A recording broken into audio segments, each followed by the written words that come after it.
Welcome to 'Cause We're Nerds, the podcast that covers trends and new releases in comics, movies, video games, board games, and much more. I'm your host, Zach, and with me is my co-host and cousin, Caleb. Hey everyone. Thanks for joining us in our current series, Road to Marvel's Infinity War, where we will be discussing each MCU movie in release order, all leading up to Marvel's Avengers Infinity War coming out this April. Today you will find out if Caleb and I are Team Captain America or Team Iron Man in Captain America Civil War. What inspiration does this movie take from the massive 2006 to 2007 comic crossover event of the same name? Why did Marvel not include Hulk or Thor? And where are they at? And is this the best Marvel movie to date? Find out these questions and much more on 'Cause We're Nerds, Road to Marvel's Infinity War. Captain America, Civil War.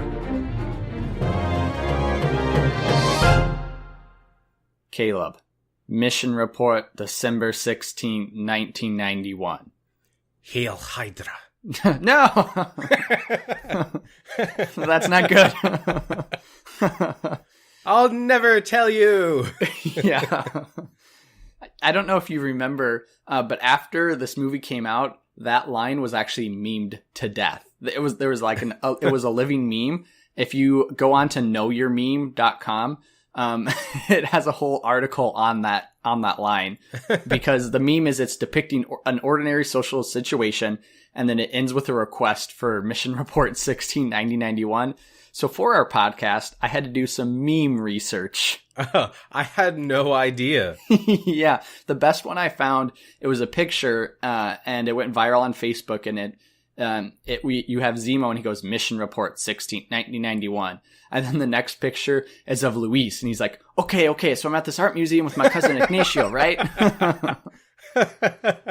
Best meme ever. Wonderful.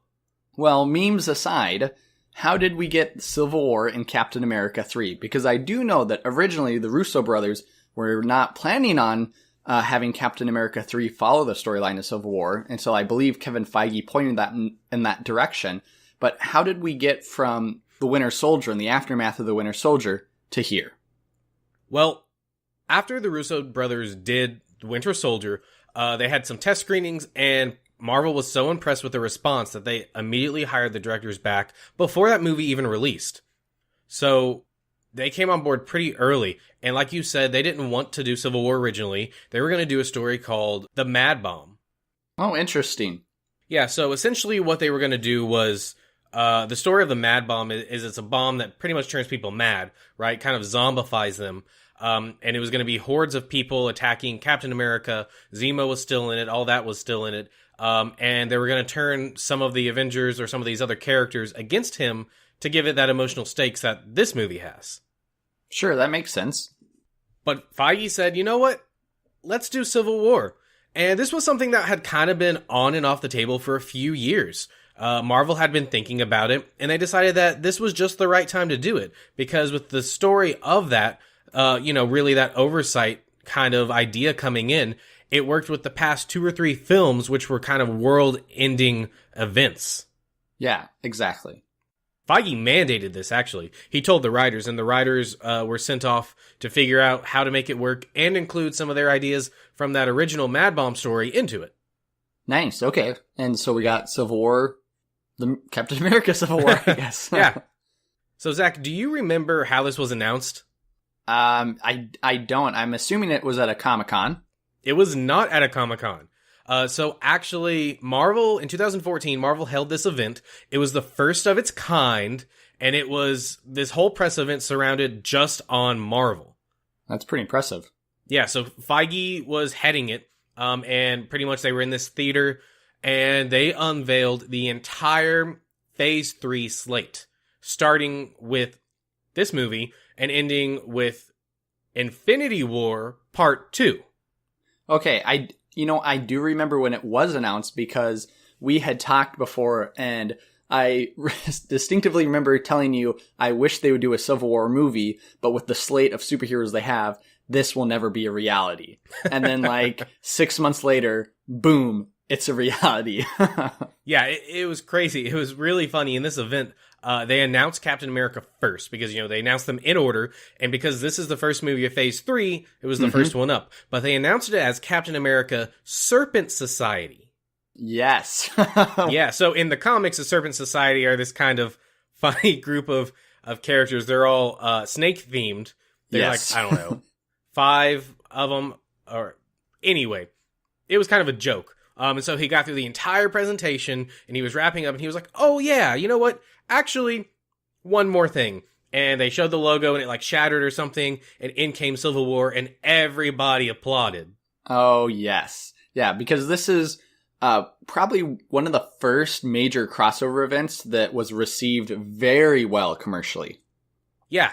Now Marvel does these events every year, right? Yeah, they do. It's kind of ridiculous, these massive company crossovers, but this was the one that kind of started that, thrust it into the public eye, and this is the first one of those that Marvel had tried to adapt into a film, so it's a pretty big deal. Are you familiar with the Civil War comics? Did you read them before this movie? So I have read bits and pieces of it. Zach, as you know, Civil War is a massive event.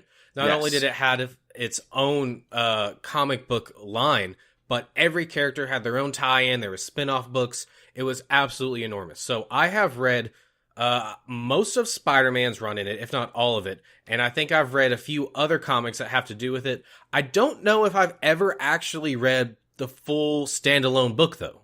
Sure. As a little funny tidbit, the actually first time that we get Iron Man and Captain America fighting is in Tales of Suspense issue 58, which was in 1964. Now, why I bring that up is because I have a plaque of that hanging up in my wall right now. Oh, awesome. And it's this funny plaque because it has Iron Man attacking Captain America.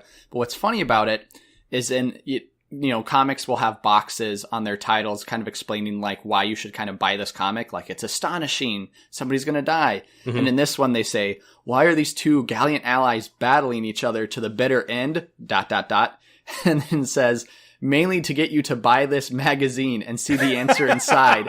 If we can't always be clever, we can at least be honest. That's amazing. And I mean, it's true because basically it has to deal with the Chameleon, a Spider-Man villain, as you're well aware of. Yes. Who kind of tricks them into fighting each other, and basically Captain America punches Iron Man out with one punch. So it's not really... not really a fight. No. It's very different from, as you just mentioned, this amazing crossover event that we got in 2006 and 2007 titled Civil War. Now, in 2016, when Captain America Civil War came out, this was the 10th anniversary of this comic, which I thought was kind of neat. Not only that, but it was the 75th anniversary of Captain America and the 50th anniversary of Black Panther. Ton of anniversaries. Speaking of Black Panther, Zach, first appearance on screen. Yep. Yeah, no, it was pretty cool. Yeah. Yeah. I mean, this was a really big deal because we didn't have any idea that this was going to happen. There had been rumors that he was going to show up for a long time, but they announced him at that Marvel press event and that Chadwick Boseman would play him. So it was kind of out of nowhere. Yeah, it's really interesting when we talk about Spider-Man. There's actually a reason that we have Black Panther in this movie. Yes, so, I mean, let's just jump right into it. In the comics, Spider-Man plays a very large role in the Civil War storyline. So when they were making this movie, when they announced it, people were kind of disappointed that Spider-Man wasn't going to be able to be in it. Because of that, they brought in Black Panther to kind of fill that same role. Mm-hmm. But then we got a Spider-Man Sony deal. So I know originally they were actually going to have Spider-Man in it. That was the idea.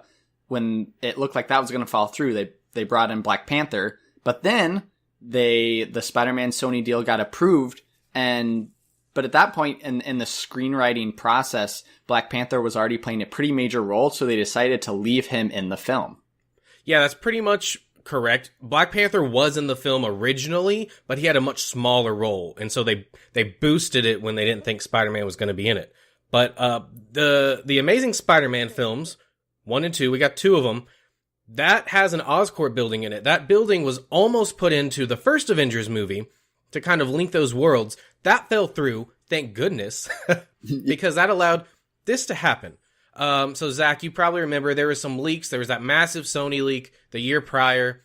There were rumors that this was going to happen. Marvel had been trying to get this to happen for a long time, but it looked like talks had broken down. Then out of nowhere, on February 9th, 2015, they announced that Spider-Man was coming to the MCU to first appear in an MCU movie, and then following that with his own solo film. And it's funny you mentioned The Amazing Spider-Man, because that's the reason that Sony was able to have talks again, because of how poorly the second Amazing Spider-Man did. Yeah, and really that entire series, it just was not received well. It didn't do super well financially. And so they were kind of like, maybe we do need some help with this. And Marvel came in, and Zach, I don't know if our audience will really understand how big of a deal this was. For me personally, I'm a Spider-Man guy. Mm-hmm. I was asleep in bed that morning, and I hate it when my wife wakes me up when I don't have to be. And she woke me up out of nowhere that morning, and she's like, "Have you seen this?" And I was about to get mad, and then I saw the screen and I read it, and I was like, I can't get mad about this. This is crazy. I was kind of in a daze. I didn't I'm really sure, know. I'm sure, yeah. Yeah, I didn't know if I should believe it or not. I went to the Marvel's website, and it was on there, and it was crazy. Now, Caleb, why don't you just break down, in a brief, maybe a couple of minutes, what technically does this deal involve? Like, who gets what rights, who gets what profit, when you look at Marvel and Sony? Sure. So the specific details haven't been revealed publicly, but basically what this entails is Sony still owns all of the Spider-Man rights. They're staying with Sony. What's happening is they are kind of lending him to Marvel to allow them to use him in their cinematic universe. Likewise, Marvel is going to allow them to use some of their characters in his movies. Marvel is kind of the creative leads for his films. Sony is still involved. They still have final say, but it's a collaborative effort with mostly Marvel taking the lead. Sony also still does finance the films, get all the profits. There might be some profit split between. I'm not sure about that, but most of that is still Sony.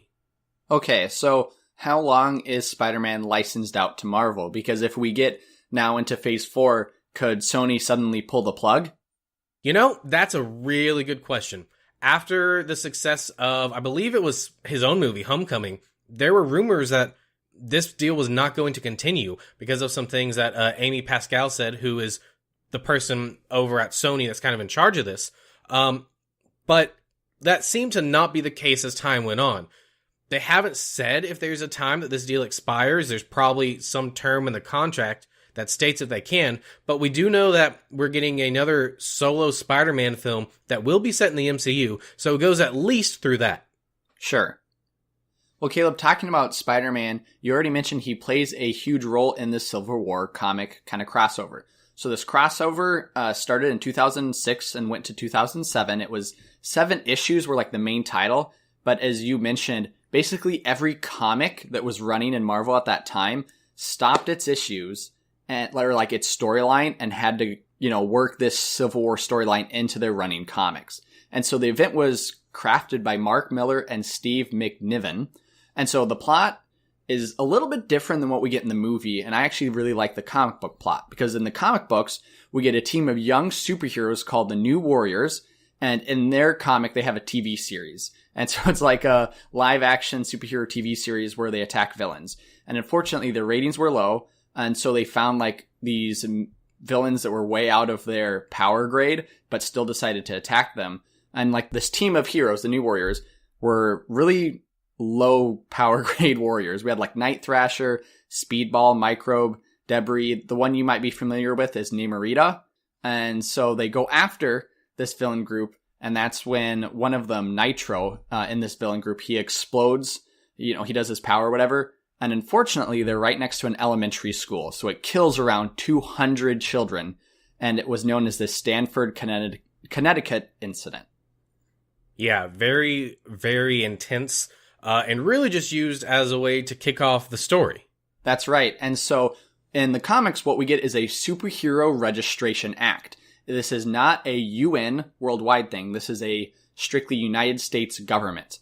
What the idea is that they want to control the superheroes so an incident like that doesn't happen again and make all the superheroes reveal their identity to the government, and then they will start putting them in different states. So the idea is to have a team in every 50 state. So we get, on one hand, Tony, who supports the Superhero Registration Act, and on the other hand, Captain America, who's against it. And some of the heroes, like what we see in this movie, fall, with the same line. So like Spider-Man goes with Tony, and Falcon goes with Captain America. However, some of these other superheroes actually switch. So like Yellow Jacket, which would be kind of our Ant-Man in this movie, is with Tony, and Black Panther as well as Vision actually side with Captain America.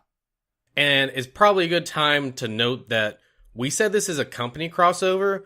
This is pretty much every single character that Marvel was using at the time in this story. It wasn't, these 10 or 12 characters like we have in this movie. It was 50, 60.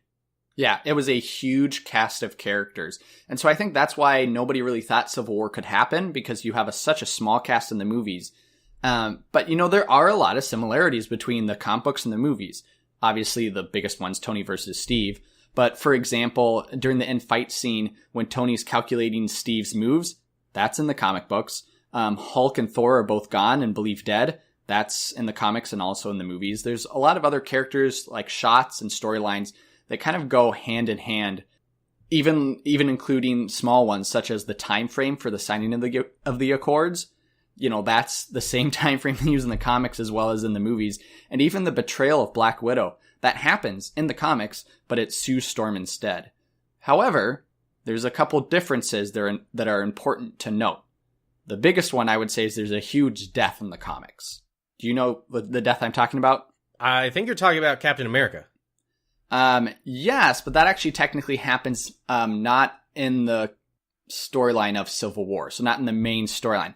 I'm talking about the death of Goliath. Yes, who's like okay. Yellow Jacket giant man. Yeah. Who gets just obliterated. And some of that is actually kind of portrayed in this movie with Vision and Rhodey. But yeah, a superhero dies. And then, some differences are a little minor, such as instead of having a raft prison to store the superheroes, in the comics, they use prison number 42, which houses both villains and superheroes, and that's in the negative zone. Marvel couldn't use that because it's owned by Fox. Apparently, they own the rights to that. And then there's some other interesting differences, such as Iron Man uses villains at one point in the comics because his team isn't big enough. And then Spider-Man isn't wearing his regular suit. He has an Iron Spider suit, as well as you're familiar with the fact that he switches sides during half of it. And he reveals his identity, which some people, I'd love to know what you think this actually just destroys his character and sets off a course of comic books that are just not really good with, is it Another Day, where he makes a deal with Mephisto? There's One More Day. Yeah, it's One More Day. That's it. Yeah. So there's a lot very controversial. Yeah, so there's a lot of similarities, a lot of differences. This was received very well by the public. Critically, not so much. But the public bought these comics up. And I would say, as far as who sided with who, I saw a poll that said about 2/3 of people sided with Captain America and 1/3 sided with Iron Man during this. Mm-hmm. And that is because, like the movie, the comic book is kind of written from the perspective of Captain America, where you want to side with him. And Tony's kind of being a jerk. Yeah. Now, Caleb, do you remember the first trailer of this movie that had Spider-Man in it? Yes, I think it was the second trailer they released for the film, and he jumps in at the very end, and he's like, "Hi, everybody." Exactly. One of my best stories on how I think the MCU has done a lot better than DC is I remember this trailer. It wasn't the first time I had seen it, but I was in a midnight showing of, I believe it was Batman versus Superman. So obviously you had a ton of DC fans in there, and there was a trailer for Wonder Woman. Okay, or what? I don't even remember, to be honest. It was a DC film. And, the trailer showed whatever. Nobody really thought of anything. And then this trailer for Captain America appeared. And when Spider-Man, flipped over, people started cheering in the theater and, went wild, okay? Mm-hmm. So you had a bunch of comic book DC fans, and yet nobody cared about the DC movie, but went wild over the fact that Spider-Man was joining the MCU. So this is huge. Yeah, this is all anyone had dreamed about for years at this point. I also think Marvel did an excellent job in their marketing saying, do you want to join Team Captain America, Team Iron Man? Because during the comic book run, that was a huge thing. I remember walking into the comic book store and asking, a couple people hey, which team are you on? And everybody wanted to know, who did you side with during this event? Now, I don't think they did a lot of that because it was ruined by Twilight. Are you on Team Jacob or Team Edward? Yeah. And they didn't want to, do the same thing. But the marketing for this movie was excellent. Yeah, I think they did a lot of it on the internet. Print materials and stuff, not so much, but yeah, I was going to mention it's very similar to that Team Jacob, Team whatever the other guy's name Edward. is. Team Edward. That it's very similar to that sort of thing. And I think it works really, really well. And it's kind of the first time that they've really taken the marketing strategy for the comic books and applied it to a film. Exactly. So, Zach, with these new characters, we also get some new castings. That's right. So we have T'Challa, the Black Panther, played by Chadwick Boseman, Peter Parker, Spider-Man, by Tom Holland, Zemo, by Daniel Bruhl, and Everett K. Ross, by Martin Freeman. So Caleb, we'll talk a little bit about T'Challa and Peter Parker later on in their solo movies, but what did you think of Zemo and Everett Ross? So I didn't know the guy that was playing Zemo coming in. I still don't really know him. I know him from this movie, really. And, you know, we'll talk about him, the character, as we get through the movie, but I think he did a decent job. As far as Ross, I know Martin Freeman. You know Martin Freeman. Oh, we both know Martin Freeman. Martin Freeman knows Martin Freeman. The world knows him probably as Bilbo from the Hobbit trilogy, but we also knew him from Sherlock, where he plays Watson. That's correct. So I was very excited to see him in here. I was surprised how small of a role he played, and it was also super weird hearing him with an American accent. And not being short. Well. And carrying around a sword. I mean, not as short as a hobbit. That's true. Now, there are a couple characters I wanted to mention that aren't appearing in this film. Nick Fury is one of them, and originally the Russo brothers actually wanted him in this film, but then later told him, Samuel L. Jackson, that he couldn't be in this film. He was kind of surprised, but they basically stated there were just too many characters, and it wouldn't really make sense to fit him in. Yeah, there's not a good spot for him, and there's no really good reason for him to be here either. However, the Russo brothers did want actually the Wasp to appear. Unfortunately, they decided to go against it for two reasons. The first one being Evangeline Lilly was pregnant, which would have made it a little hard. Yep. And the second one was they didn't want to shoehorn her into the movie for just a small role, which I'm assuming would just be the airport battle. And so they wanted to wait until the movie we're going to get in July, Ant-Man and the Wasp. Right. And there's also, as you mentioned, the Hulk and Thor aren't here either. The Hulk is not here because they didn't want to spoil his whereabouts after Age of Ultron, because it was kind of a mystery. And also because once the Hulk picks a side, the fight's pretty much over. I mean, the other guys can't do a whole lot against him. And it's the same case for Thor, which is why both characters were missing in the comics and missing here in the movie. And I think it's a good choice. Well, with all that background covered, Caleb, are you ready to jump into the movie? Not before we have it out.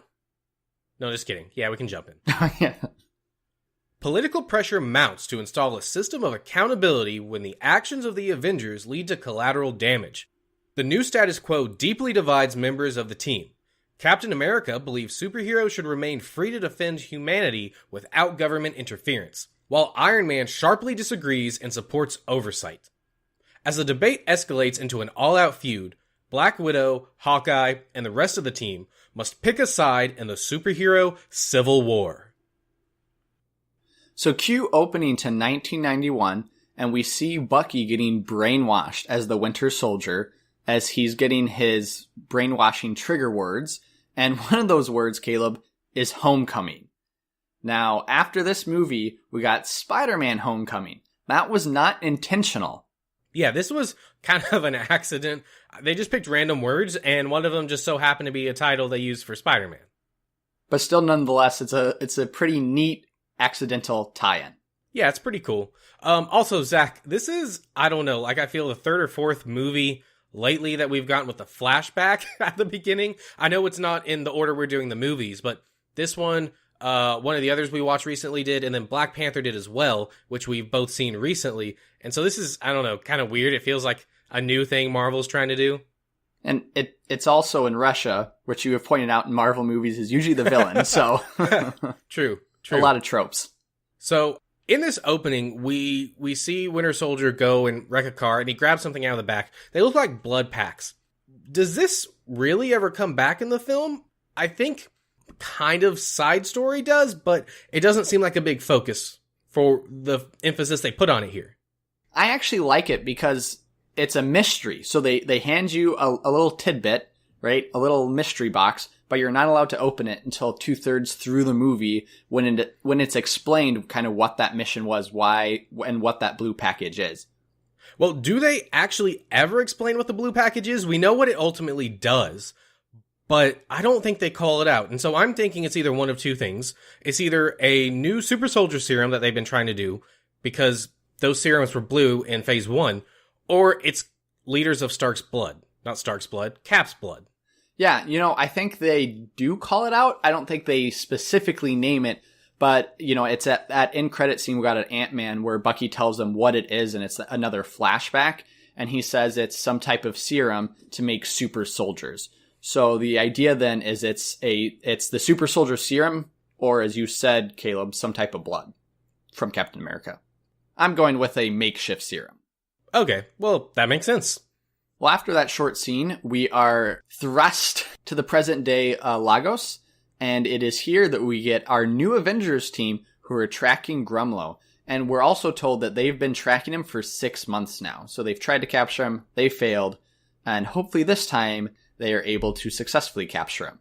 Now, Caleb, there are a couple costume changes. Like a normal movie, they have to change all the costumes. Yep. What do you think of Scarlet Witch's costume? I think her costume looks a lot better than the one that was at the end of Age of Ultron. Understandably, because they probably didn't put a whole lot of time into that, seeing as it was only on screen for 10 seconds or so. But I like the one that she has here. That's right. It's red. They incorporated some leather, but it looks good. Yeah, and it's not X-Men leather either.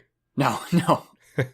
Falcon has some new wings and a new pal. You probably know this, but his new pal is Red Wing, which is actually a Falcon from the comics. Here in the movie, it's like a droid, but in the comics... And he means like an actual Falcon, not like a character named Falcon. Yeah, an actual Falcon, and that in the comics, he has like a psychological link to, and he's able to see through the bird's eyes. So it's, I think this adaptation's a lot better. Yeah, and it makes more sense. This costume is sort of new, but it's kind of not. I tried to do some research on this to make sure. I'm pretty sure this is the same suit that was in Ant-Man, but it's not the same one from Winter Soldier. No, because he has his wings that can now block bullets and all that fun stuff. Right. So we also get some new powers here, Zach, most notably from Scarlet Witch. That's right. She can fly, which she famously does in the comics. And she can also project, like, these shields to block stuff, which is really cool. That's right. And in one point in this scene, we hear Steve Rogers state, just like we practice. So this team has been practicing some of these moves. As they should, seeing as they're kind of like a tactical team that goes in and takes people out. So we quickly find out that Crossbones and his gang are hitting the Institute for Infectious Disease. Sam Wilson starts killing people left and right. I don't know if that bothered you at all, but he's like shooting people with guns. He blows a couple people up with rockets. I'm like, oh. He's a soldier, just like Cap. So no, this didn't bother me. No, it actually didn't bother me either, but I thought I'd point it out. But I did notice. Who we did is we get a reappearance from the Winter Soldier. Grumlow is back, but this time he is Crossbones. Yes, horribly scarred, we do see eventually. He's gone a bit insane, and he's got a vendetta against Cap. That's right. So Grumlow in the comics was created by Mark Grinwald and Kieran Dewar in 1989. And he kind of, his first appearance was in Captain America 359, but it was more of a cameo. He didn't really appear until the next comic. But what's interesting to note about this character is that originally in the comics, he followed the Red Skull, which we know from Captain America #1. And he wasn't known as Crossbones, he was known as Frag. And then the Skull basically used him to attack Arnim Zola, who we also get in this film, in Switzerland. And then kind of after that whole scene, he changed his name to Crossbones. Now, in the Civil War storyline, Caleb, you mentioned this. It's in the, how do I put this? It's not in the main storyline, but it's in Captain America's solo comic. But it's still tied back to the end of Civil War. Mm-hmm. Because in that, it's Crossbones who actually helps kill Captain America because he shoots him with a sniper, but he also brainwashes Sharon Carter, who shoots him up close. So, he gets a double shot, double assassination. So, yeah, what'd you think of his costume? good. I mean, it's a little bit different from the comics, but it's a pretty good adaptation, I think. I thought he was going to be in this movie a whole lot more, but they take him out very quickly. That is correct. Yeah, I would agree. But he serves a purpose, and I thought he did a good job. Now, during this scene, where is Vision and War Machine? Because the idea is that after Age of Ultron, they're a part of this new Avengers team, but they are missing during this. So I remember you bringing this up in our last episode, and so I was kind of looking out for why. And I think the reason is they're kind of on a stealth mission. This starts with Scarlet Witch and Black Widow in street clothes, kind of looking around, being undercover, because they call out that if Crossbones sees them, he's going to bolt. So I think they left Vision at home because he'll stick out like a sore thumb. And they left War Machine at home as well because his suit is big, it's bulky, it's loud. They would see it from a mile away. True, but they can both fly, so they could have been hiding at an undisclosed location nearby and have flown in to save the day. True, but better play it safe than sorry. Very true. So during this scene, they chase down Grumlow and his minions. Now, an interesting Thanos Easter egg is that one of the minions is played by Damon Poiter, who is a goon, but he plays the smiling Mad Titan in the mid-credit scene of the Avengers. Yes, and only that version.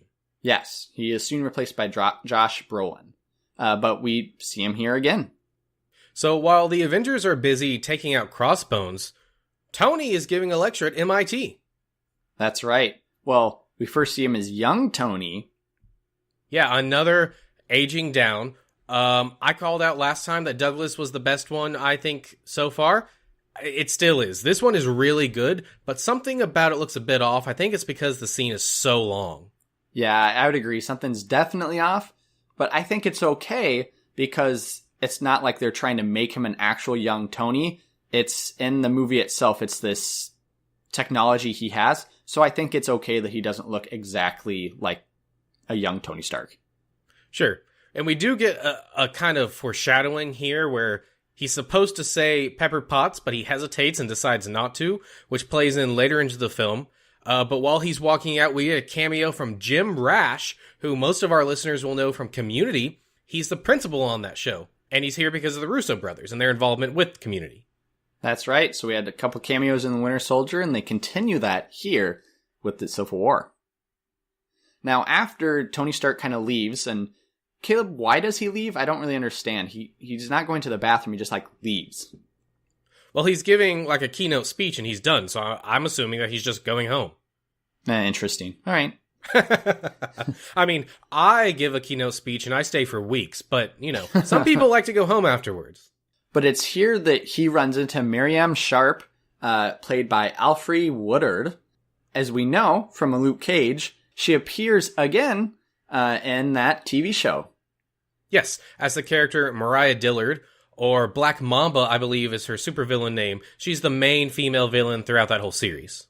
That's right. She also appears in a series of unfortunate events, if you watch that on Netflix, and a Black Panther TV series. She voiced some of, I think, the Queen in that cartoon.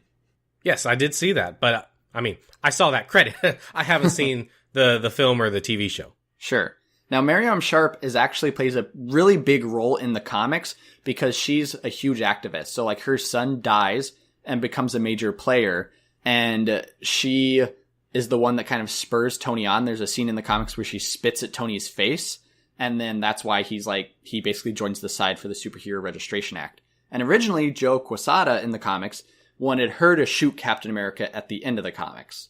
Now, interesting. None of that happens here in the movie. But what does happen, Caleb, is that Miriam hands Tony something. Throughout the Iron Man movies and Avengers movies, he has not been handed anything. So if you follow that strain, this is kind of like a huge moment, the fact that she thrusts and hands the picture of her dead son into his arms. Yeah, I would hesitate to call it handing. She kind of just pushes it onto him and he has to grab it. But you're right. I didn't even think about the fact that he doesn't like to be handed things. But he's already kind of beaten down, it looks like, at this point. And when she does this, it shocks him, and she tells him her story about her son dying, and he looks bad. Yeah, he does. And it gives him the motivation to, well, we'll see in a second. Well, back in Lagos, Crossbones has been defeated by Captain America, but explodes himself. Fortunately, the Scarlet Witch is able to contain that and sends him up. But to me, it looks like she isn't able to send him straight up into the air, but like more towards the side, which then she's unable to contain him. He hits a building and explodes that building, which, you know, this is okay. Caleb, I'll be honest, I'm kind of disappointed. I wish they would have put in elements of like that school in the comics, because I think that would have carried a lot more weight if it had been children versus like a couple nationalities. I think it would have hit harder, but we have had a whole lot of school shootings in our country in the past several years, and I think at this point it was after one of the bigger ones. Sandy Hook? Yeah, I think so. And probably not when they were filming this, but I think that would have been too touchy of a subject to put in a movie, especially one that's supposed to be not like incredibly serious. You know, it's best just to stay away from something that politically charged. Sure, that makes sense, but for me, that's why the comic was so heavy, was because it had that behind it. Well, we do return to the Avengers headquarters. A line is dropped that it's been a month. Now, I thought the transition was smooth, but apparently it's been a month since the incident has happened, and all the heroes are kind of just lounging about. I didn't even catch that was a month later. That's kind of insane. Mm-hmm. It was in the news broadcast. They said the explosion that happened a month ago. Oh, okay. That's why I didn't catch it. But yeah, here we're introduced back to several characters. Vision is one of them. Yep, he's wearing clothes like he does in the comics. A nice sweater. Yeah, and they said they did this because they wanted him to... This is his way of fitting in, right? Because he's the only one of his kind, and so what does he do to try to fit in? Wear clothes, so he's not naked all the time. And it makes sense. Good call. We also get General Ross. William Hurt is back, who we haven't seen since The Incredible Hulk. Yeah, so people hated the fact that The Incredible Hulk was kind of sidelined in a lot of Marvel's marketing and a lot of Marvel's kind of celebratory things that they do and movies they talk about. And this is the first time that they have really and truly directly referenced that film. Yeah, there was a couple line drops in the Avengers, but technically that could have been the same event that happened in this new continuity. So this 100% confirms that the Incredible Hulk happened in this continuity. General Ross has had a heart attack, he's had a change of heart, and now he's the Secretary of Defense instead of just some military guy. So, big pay raise. And he gets all the Avengers in a room and starts showing them the casualty count of all their battles, which is Battle of New York, 74 dead, Washington, D.C., 23 dead, Sokovia has a whopping 177 dead, and Lagos was a small event with only 26 dead. Again, Caleb, I thought it would have carried a lot more weight if that was even if it wasn't a school building, if it was just a lot of more people, but I digress.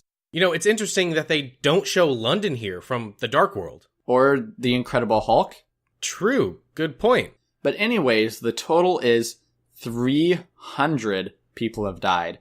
And so that is when General Ross gives them the Sokovia Accords, which are basically the exact same thing as a Superhuman Registration Act, just with a little different. It's the UN instead of the United States government, and they don't have to tell their secret identities because that's not really a big thing here. Well, I guess it is with Black Panther and Spider-Man, but with the rest of them, it's not. Well, not really with Black Panther, because later he just casually takes off his helmet. Spider-Man is really the only one in the MCU at this point that has a secret identity. Maybe Ant-Man, but by the end of this movie, that's spoiled too. That's right. But 117 countries want to sign it, and so the Avengers start deliberating. So I have a question about this explosion that happened a little earlier in the film, Zach, with Scarlet Witch. They say that, I don't know, 17 or 12, some number of Wakandans were killed because they were doing outreach? Caleb, that's actually a question I have throughout this entire movie. If you go down to the signing of the Sokovia Accords, T'Chaka, I believe, states something about the fact of they're ready to share vibranium or they're ready to help people in need, which makes no sense because Wakanda is supposed to be this small, impoverished nation in Africa. Yeah, so I actually wrote down his quote specifically. He says, "Too long in the shadows, and separately, world we wish to join." And those are in pretty much direct conflict with what we see in Black Panther. It's a conversation that they have in that film, but they are not ready to come out of the shadows and to join the world. And so I find this and the Outreach questionable. My only thought is that maybe Outreach was a cover, and those were actually their spies that we see they have in the Black Panther movie. True. What do you make of about the fact that it seems as everybody knows about vibranium? I feel that everybody's talking about, vibranium, so it's pretty obvious that Wakanda has vibranium and is rich in it. When I watched Black Panther, I almost wrote down something that I question this, right? Because in that movie, it seems that people know vibranium comes from there. I almost did the same thing in Age of Ultron because Tony says vibranium comes from there. So I don't actually think it's a secret that vibranium comes from there. But there's lines dropped in several different movies that indicate they don't have a lot of it. There's just a small amount of it. And so it's not something that you would go in and take out like they try to do in Black Panther. It's something that is kind of more like a precious material, like a diamond or something that's hard to get, that there's not very many of. Sure. No, that makes sense. But it's here that we visit Cleveland, and I would just like to state, Caleb, this movie jumps around a ton, but I love the lettering that they use. Just bold, white letters on the screen telling you where you are right away. I actually really appreciated that as a viewer. Yeah, and is this the first Marvel movie that uses location cards?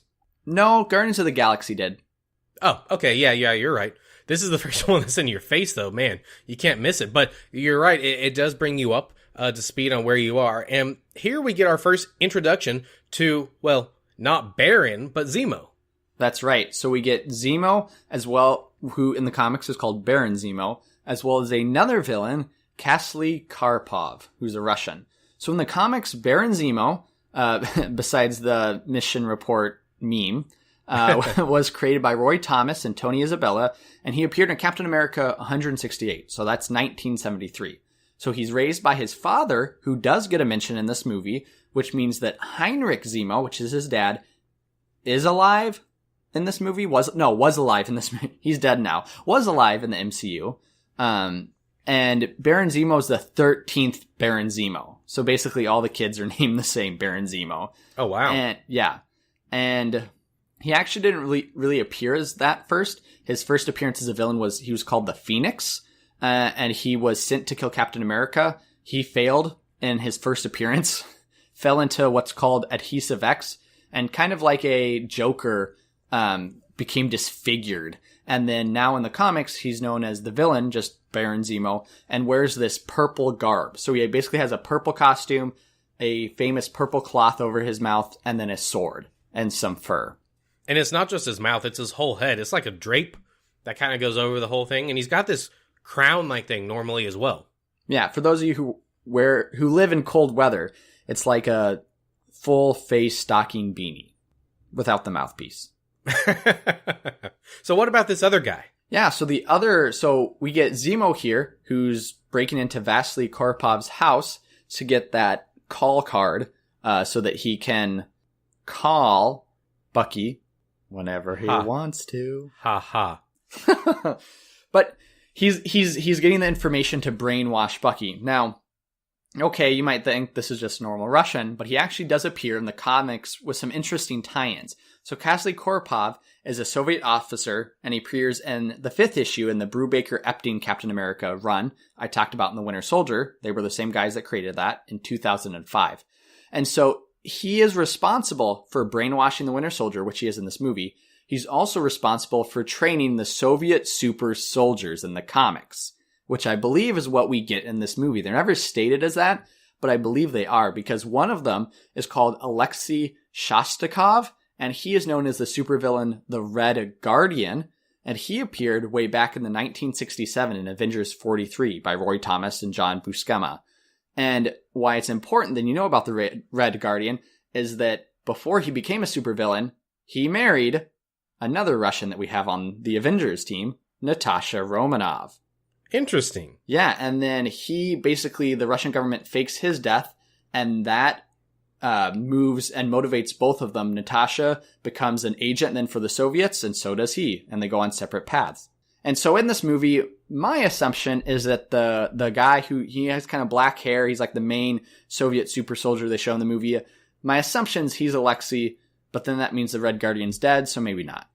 Well, the movies are different, so that could be the case. But while this is going on, the Avengers are deliberating about what to do about the Sokovia Accords. Caleb, were you able to watch the featurette on the Blu-ray disc? I was not. So starting with this film, I don't own any of these movies because I'm waiting for the Phase 3 collector's box set because I did not wait for the first one they did, and I had to sell all my movies, and I had to do it again with Phase 2. So this time I said, you know what, forget it. I'm just going to wait for the box. Okay, so just red boxing it. Well, in the featurettes, it's really interesting because they go behind the motivation of Captain America as well as Iron Man. And Captain America, the idea is this. You would think that he would be with the Sokovia Accords, right? Yeah, he right. follows orders. He's an Avenger. However, he saw that in the Avengers, the leadership just wanted to nuke New York City. He saw in Winter Soldier that the leadership was not trusting people. And so Captain America has been able to see what happens when leadership's corrupted, which is why he decides, he wants to go against it. And he says, that was your choice, but if we go with the Sokovia Accords, we can't make a choice. Right, and the Russo brothers spent a lot of time tracking the arcs for all the characters through this movie to make sure that they all make sense. And I think they did a phenomenal job. I think they make sense. Yeah, Cap and Iron Man are on the opposite side you think they are, but it makes sense from where they've come from. That's right. With Iron Man, now it's more of what happened to him in this movie with Miriam telling him about the kid. However, you can also trace this idea of he wants to protect all the Avengers. This is a way for him to do it, so they're not rushing headlong into battle, but they have somebody looking over them and watching them to make sure they are kept safe. Well, not only that, but he also created Ultron, which killed a whole bunch of people. He inadvertently kind of created Ironmonger in the first movie. Same thing in Iron Man 2. And same thing actually in Iron Man 3. He's kind of, from a certain point of view, created all of his villains. So between that and Ultron is kind of the culmination of him realizing, you know what, I haven't made very good decisions. Maybe it is better if someone else looks over my shoulder. So we get an indirect reference here from Thanos, and it's from the Vision, because he states that now that there are superheroes, that there is strength. And when you have strength, it incites a challenge, and when there's a challenge, there is catastrophe. I believe that is pointing to Thanos, as they now have strength, which is inciting a challenge from him. Interesting. I didn't take it that way. I took it more in the general sense. This idea is very big with Batman, right? Batman's sole existence creates the villains that come out to fight him. And so this is an idea that's been around for quite a long time with superheroes, and I thought that that's pretty much what they were calling out here. I mean, it is, but I think it's also an indirect reference to our next Avengers movie. Well, Captain America has to be called away from the argument because he finds out via text that Peggy Carter is dead. And so he goes to London with the Falcon and Natasha as he and the Falcon attend the funeral, and they see Sharon Carter giving a speech. Yes, so this is that same Sharon Carter in Agent 13 from Winter Soldier. Here, Steve finds out she is Peggy's niece. He did not know. I had forgotten that he didn't know that that's who she was. And so he's a little bit shocked, and she kind of gives this speech that luckily plays right into this movie about standing your ground and not giving in. And that speech actually comes from the comics. It's from Amazing Spider-Man issue 537, and Captain America himself is giving the speech in the comics. But apparently I did some research on it. I think it might be like a Mark Twain poem, or, I mean, not a poem, but like some writing. Yeah, a paragraph or writing from him. So I think it has some famous dialogue into it, but Captain America does state it in the comics. That's really cool. Well, Natasha comes along because she is going to Vienna as they are signing the Accords. And once the Accords go into law, you have to retire if you don't want to go under those Accords. That's right. So we do get to see that UN conference, and it's here that we're introduced to T'Challa and T'Chaka, the Black Panther and his father. And a little bit later, we also see a Dora Milaje. Yes, we see her very briefly. I forgot she was in this film. Mm-hmm. I believe that she's here because she was the only one cast at the time, because she's not the main one in the Black Panther movie. But it is kind of cool to see that continuity here. We do get a couple of references to Wakanda. One thing I thought was pretty cool was T'Challa says, well, actually, before that, there's an explosion here. Yeah. And T'Chaka dies. And so a little bit later, T'Challa says, in our country, death is not the end. And that was really cool because we actually get to see that in Black Panther. That's right. Now, we also see here that it looks like a ring has been passed down from T'Chaka to T'Challa. And during the course of the movie, it looks like this ring can control vibranium, because at one point, well, actually several points, he uses it to kind of bend the Winter Soldier's arm. Did you get that same feeling? I didn't notice anything like that. Okay, because when he does it, you hear a sound effect of like metal ringing, and then then it stops the Winter Soldier. So, I mean, the Winter Soldier should be fairly strong with his vibranium arm, but well, the Winter Soldier's arm is not vibranium. Okay, well, metal in general, because when he does put his ring over it, it makes that sound, and then you see the arm kind of convulse a little. Okay, well, I'm guessing then that the ring is probably made out of vibranium, and maybe the pressure between it and the other piece of metal is creating some kind of resonance that is causing that ring? Maybe he just wears a magnet around his ring the whole time, so he can zip from metal to metal like a Spider-Man. So Sharon Carter gives some information to the Falcon and Captain America to help them find Bucky, who we find out has been hiding out in Romania. A small tidbit is that Sebastian Stan is actually from Romania, and I believe he actually might even be from Bucharest itself. So Captain America finds the Winter Soldier. Now Bucky remembers everything because Captain America asks, "Do you know who I am?" And Bucky starts stating stuff and memories about him. So if that was the case, why is Bucky still hiding out instead of seeking Captain America? I don't think he remembers everything. I think he is starting to get some of his memories back, and he does know some things here and there, but not everything. But he's a wanted man, so it would be very difficult to seek out Captain America, like in Avengers HQ, without getting caught. No, that would make sense. And a line is dropped here between the Falcon and Cap indicating why they weren't able to find him. They're two people versus his face and the news broadcast going all over the world. Yeah, and so we kind of skipped over.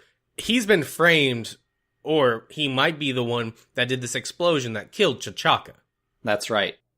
With Romanian forces trying to take him down, special forces trying to take him down, we get a pretty cool chase scene where Captain America and Bucky and the Falcon are all trying to outrun the forces, as well as we see Black Panther for the first time in full costume. What did you think of his costume here?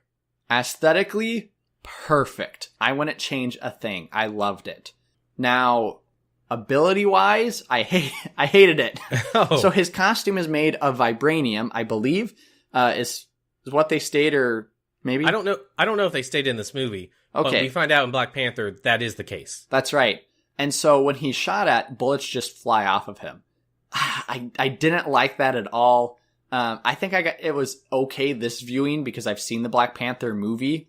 But in the comics, he doesn't have that. He has to dodge and jump like Spider-Man. He doesn't have the suit where he can just stand still as people are firing AK-47s and machine guns at him. What are your thoughts? I get that complaint. That makes sense. But I feel in this case, it's if you have vibranium, why aren't you using it to protect yourself?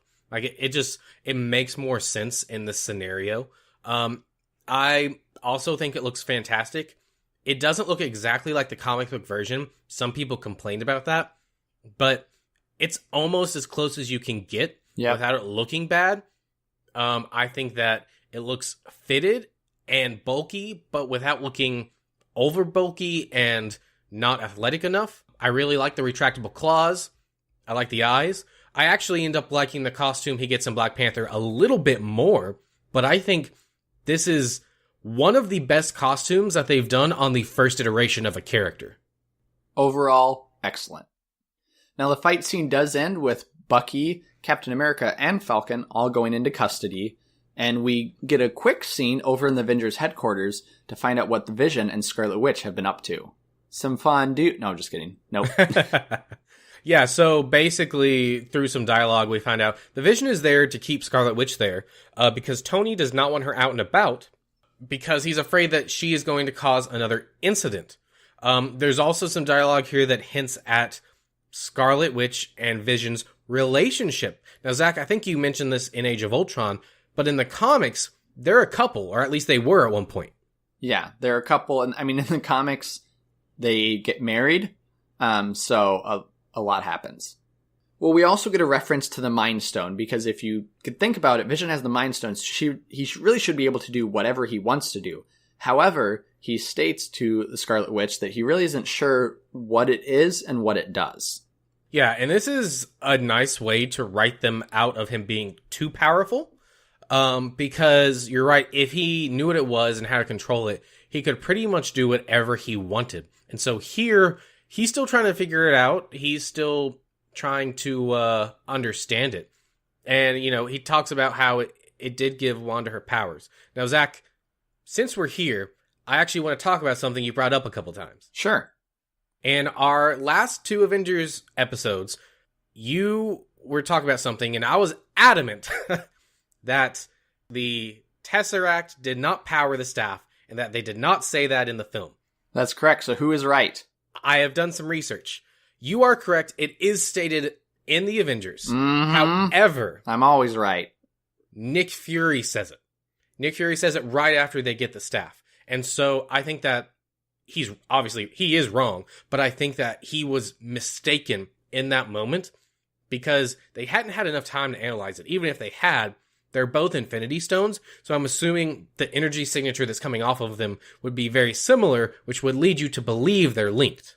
So what's more likely is that he was actually right, and then when Marvel decided to go the path of Infinity Stones, they decided, well, nobody's going to notice it, we can kind of retcon it, and we're fine.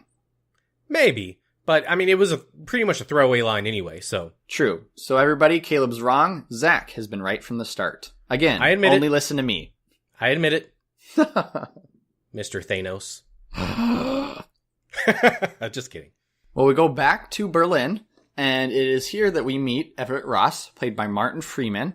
And he's actually a character in the comics. He appears in Khazar, Volume 3, Issue 17, that appeared in 1996. And basically in the comics, he is from the U.S. State Department. He is supposed to parade around diplomats and make sure they're okay.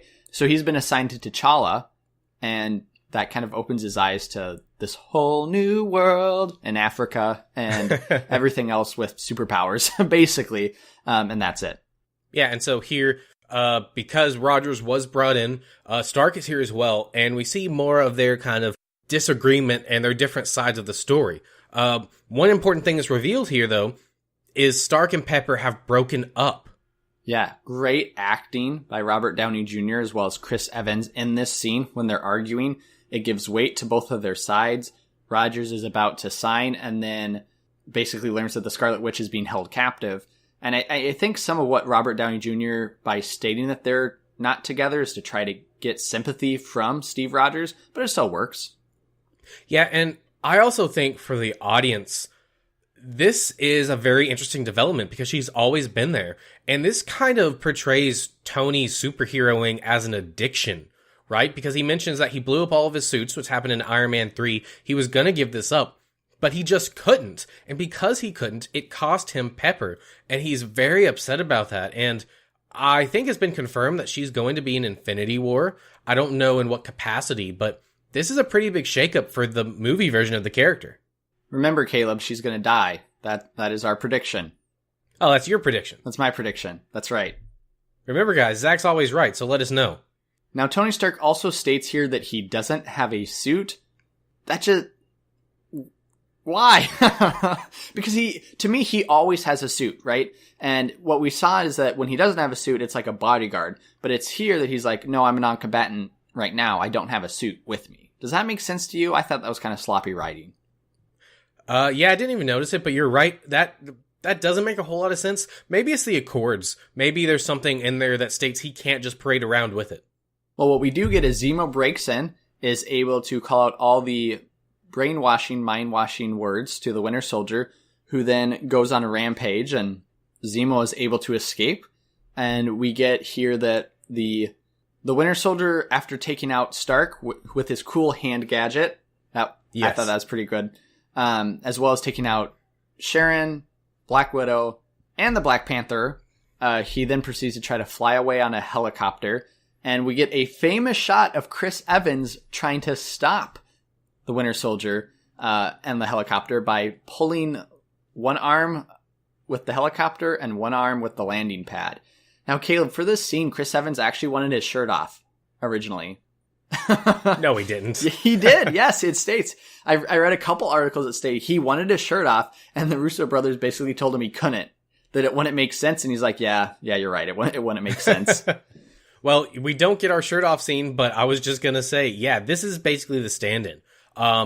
This is all him. This is not airbrushed. This is not digitally altered, except for the fact that he's not holding on to a helicopter. He's actually holding on to a crane.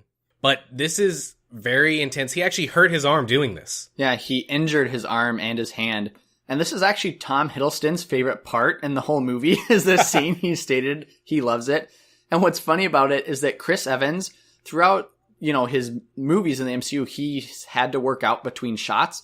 And apparently in Age of Ultron, he started to work out because you would do bicep curls to make your muscles bulge before you shot a scene.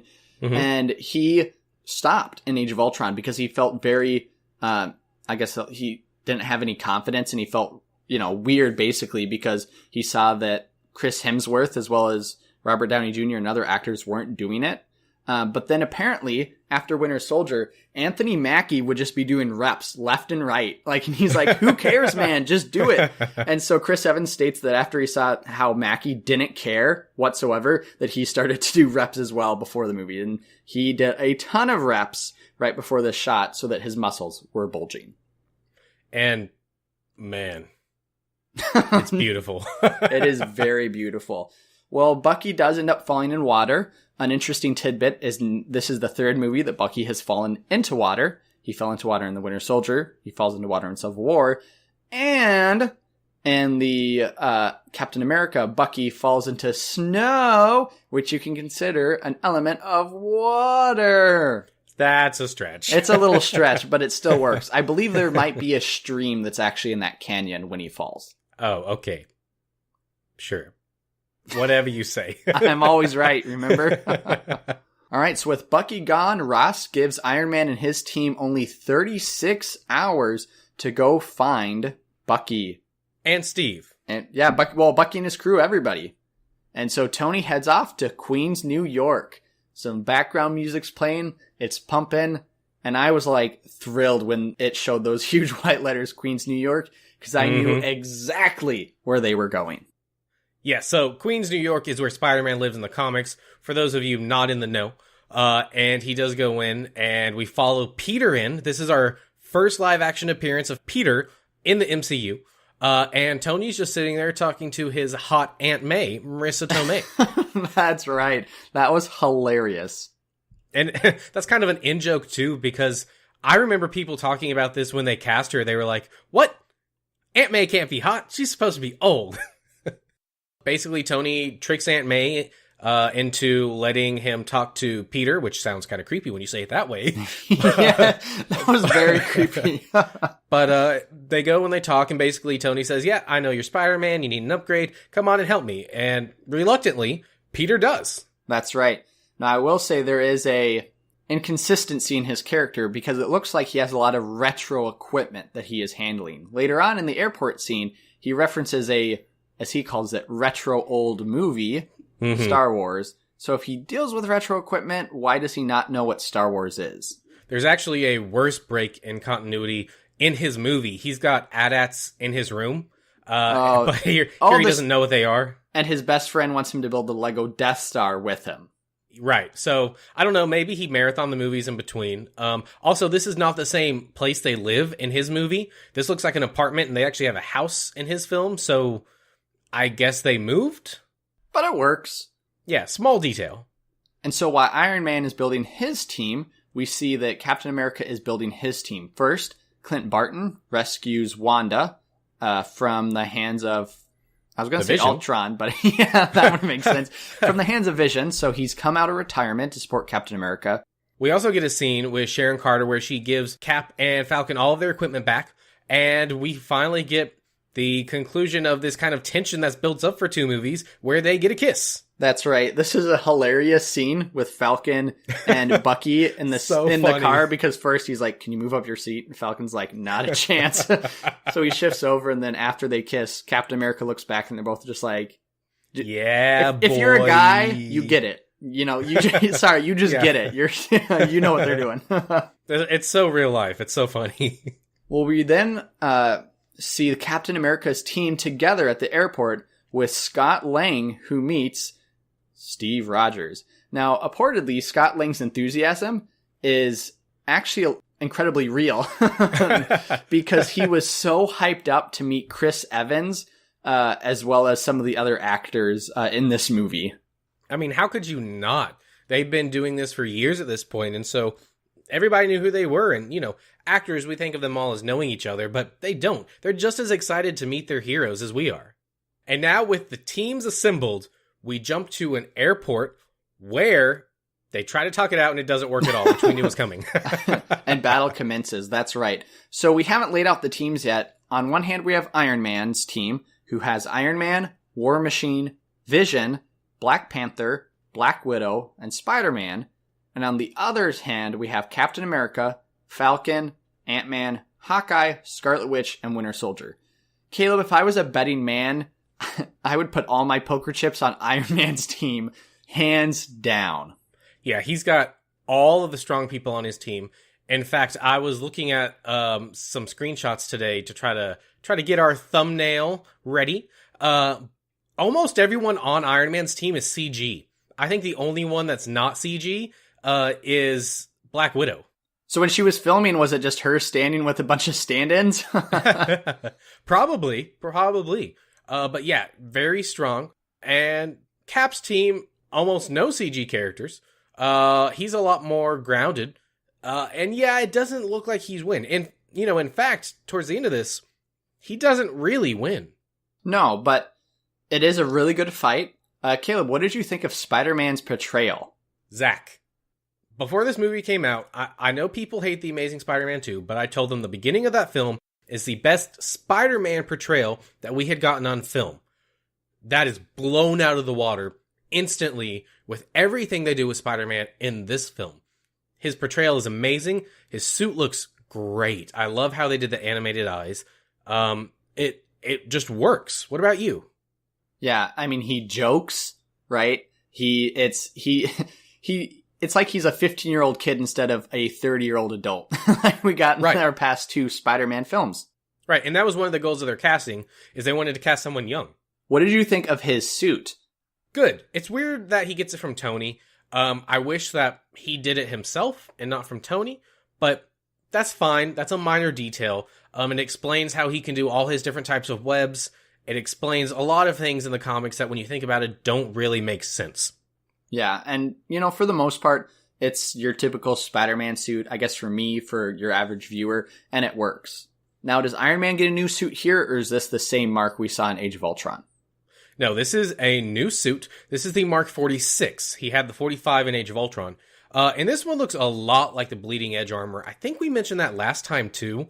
It seems like each one gets closer and closer to that version in the comics. Sure. But this one actually has those tiny little arc reactor lights all through it, like the Bleeding Edge one does in the comics. But it looks good. I like it. It really does. You know, we also get some really cool scenes in this fight scene. The first of those, well, actually a lot of those having to do with Ant-Man.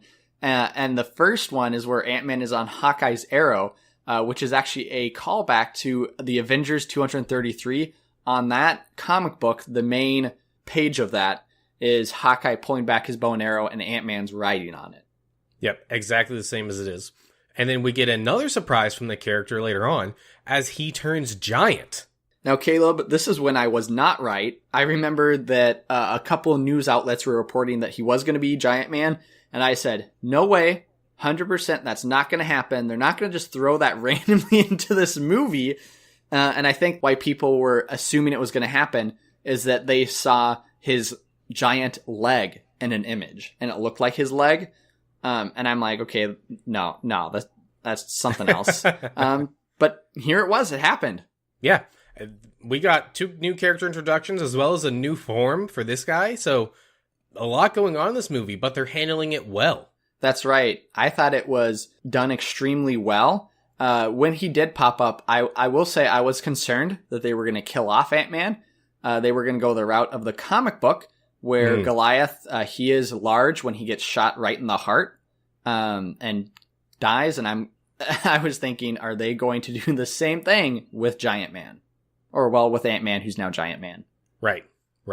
So one thing that is mentioned in here, Zach, is in our last episode, I said, Cap shield doesn't make sense. It doesn't obey any of the laws of physics. I've said it a few times. Spider-Man calls it out here, which I love. This is my guy. He's like, that thing does not obey the laws of physics at all. That's right. Which is a nice callback to his comic book version, which is incredibly smart, unlike the last 2 iterations of the movie versions that we've gotten.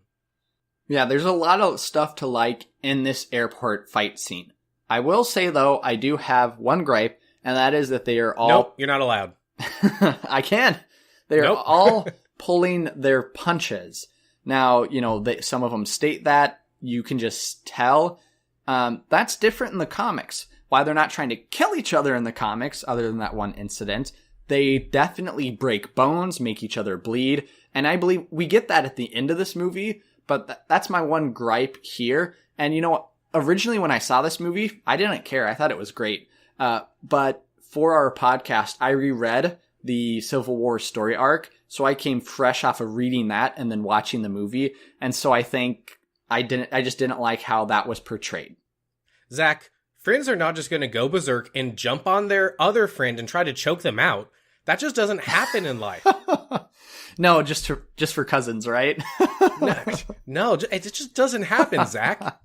Well, here we do get Black Widow, who betrays her team. As I said, that actually happens in the comics, but the difference is it's Sue Storm, but it's basically the same way. She allows them to escape unharmed when they're about to get captured by Iron Man's team, and that's the same here, is that Bucky and Cap are about to get captured, and they are allowed to escape. And it's also a little reminiscent of Spider-Man's change on sides in the comics. That is correct.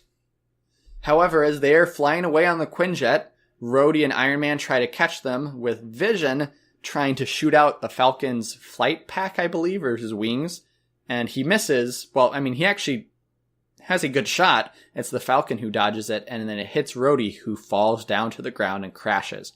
And I remember this was shown in the trailers, and the debate was, is he dead or is he not dead? Caleb, did Marvel make a correct choice here in the movie by not killing him off? I think they did. I thought that he was going to be dead when I saw this fall. It is brutal. It is straight down. Really, he should be dead.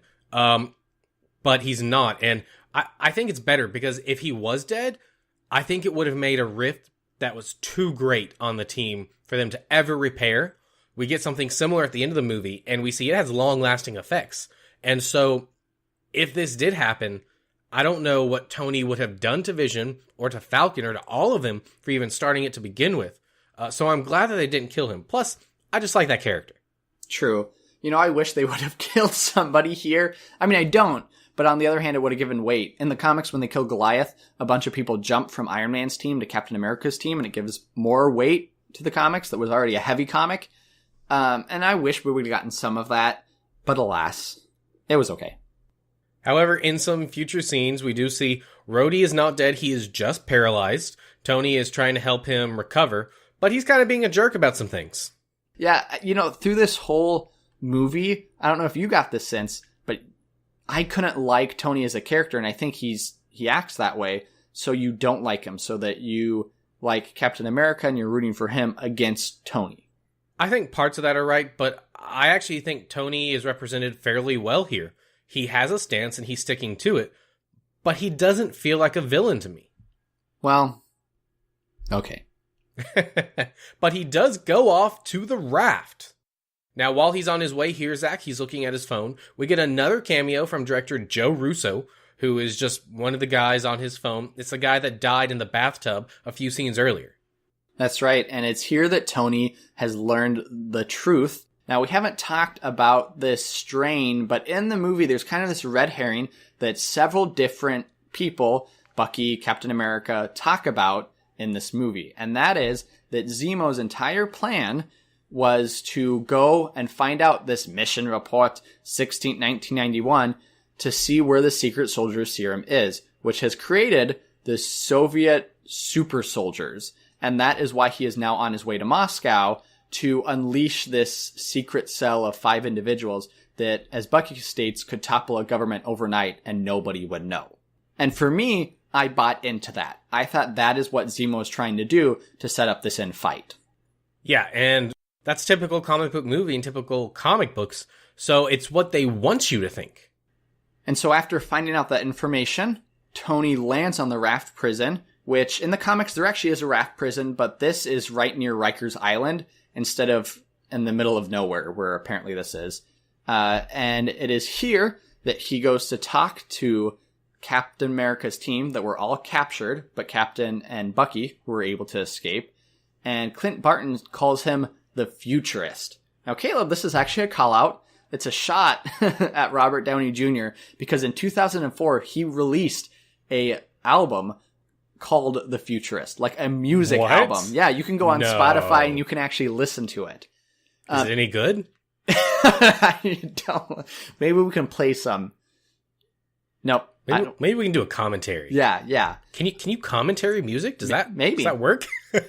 Now, this could also be a shout out to a call out to the New Avengers Illuminati that happened right before the Civil War story arc in the comics, because Tony Stark kind of has a monologue where he goes on and on saying he's a futurist and something bad's going to happen, and he's a futurist and he knows and something bad's going to happen, and he's a futurist. And he knows and something bad's going to happen. Exactly. And it's just this really convoluted, terrible dialogue. And so my belief is that this is a shot at kind of both of those things. Very nice insight, Zach. And so because Tony finds out about this facility, we do kind of jump to that facility as he goes there trying to help Captain America because he finds out that that's where they are. We do see a brief glimpse that T'Challa is flying his own plane, and he's following Tony. In light of the Black Panther movie, that doesn't make sense because he should have guards who are flying that plane, as well as the fact of I'm not really sure why he's following Tony. Because things. Plot devices.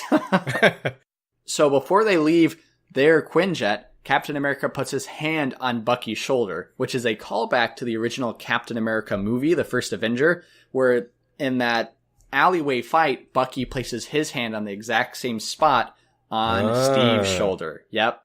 And there's also another interesting kind of call out. So Tony Stark finds them as they're entering the compound, and he calls Bucky the Manchurian Candidate, which is a call out of a movie of the same name, which is this Soviet thriller. So jumping back, Zemo explains to them his motivations. And Zach, I think this is weird because to me, they are almost exactly the same as Ultron's motivations in the first part of Age of Ultron. Basically, Zemo wants to tear the Avengers apart from the inside. Ultron wanted to do the same thing using Scarlet Witch. True, but I think it's a little bit different because Ultron wants to break up the team. Well, okay, I guess you're right. Right? I guess you're right. True. But for me, when I watch Age of Ultron, while yes, that's his motivations for the first part of the movie, it's more of the second part of the movie that encapsulates his entire motivations of he just wants to destroy everybody. Here, right. Zemo doesn't really want to hurt anybody. He just wants to tear up the Avengers from the inside. Now, a question I had was Zemo talked about how he moved his family miles away from Sokovia so that they would be safe, but they still died. Yet, the meteor, Sokovia as a city, was destroyed by Iron Man after they evacuated everybody. So how did they die? Well, I think it's pretty easy to say something fell off. I mean, even when they blew that up, it still went into tiny pieces. It wasn't enough to, blow up the Earth or have a mass extinction, but there were still big meteors. There were still, robots around. There were still cars flying off the side. And when you're that high up in the air, wind is strong. It could carry those for a long distance. So it makes sense that, to me at least, he was in the vicinity and it would be very easy to get injured and killed. No, I guess that does make sense. I love his motivation, though, Caleb, because he's not a typical Marvel villain. Yeah, he wants to destroy people, but it's not just people, it's the Avengers, and he's going to do it by tearing them apart on the inside, by making them hate each other, which he does by showing the death of Tony's parents. Yes, and this was foreshadowed back in The Winter Soldier. We got a shot of a newspaper clipping that said Howard Stark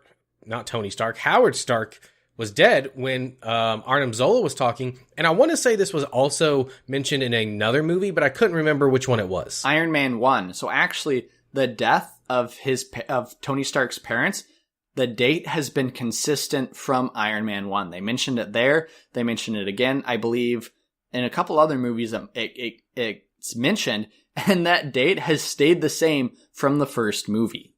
Yeah, and that's what I thought. I just wasn't quite sure. And that's a really nice through line. Something that helps the universe feel planned, even though obviously this was not planned when Iron Man came out.